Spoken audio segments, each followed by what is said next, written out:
Chapter 32 The Admiral.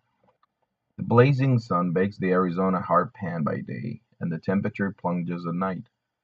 More than 4,000 planes from every era of aviation history shine in the heat of that sun. From cruising altitude, the rows of planes look like crop lines, a harvest of abandoned technology. Number 1.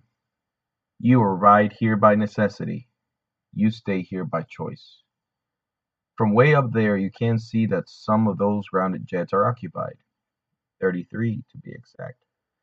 Spy satellites can catch the activity, but catching it and noticing it are two different things.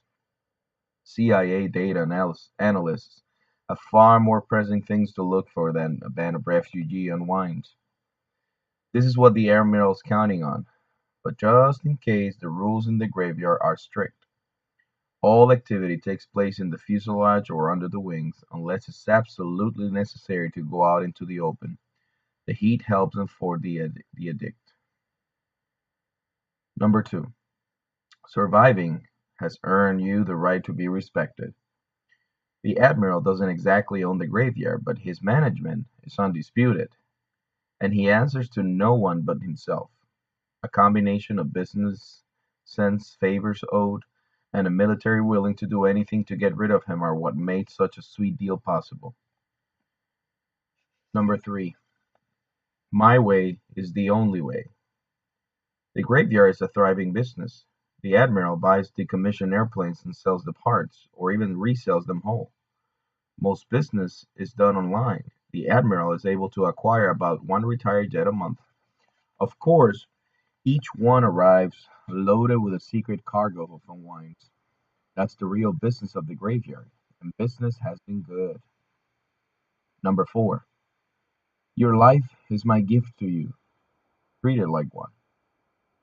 Buyers do on occasion come to inspect or to pick up merchandise, but there's always plenty of warning.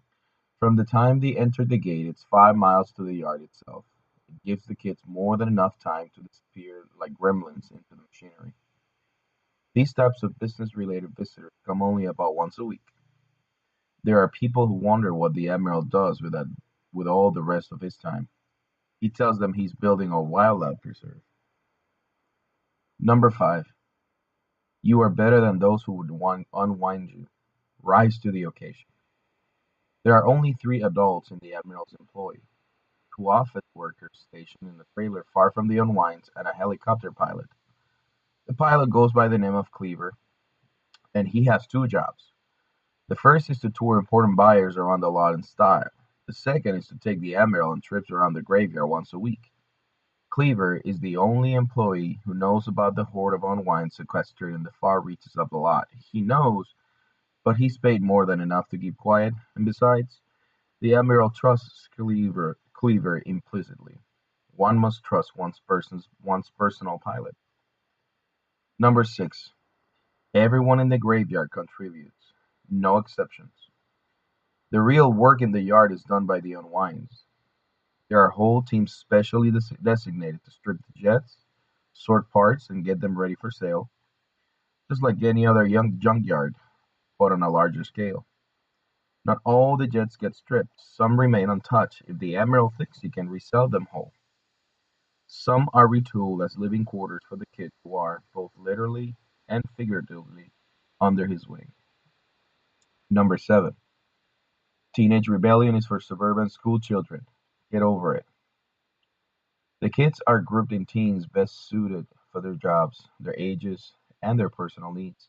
A lifetime of experience molding military buffs into a coherent fighting force has prepared the Admiral for creating a functional society out of angry, troubled kids. Number 8. Hormones will not rule my desert. Girls are never grouped with boys. Number 9. At 18, you cease to be my concern.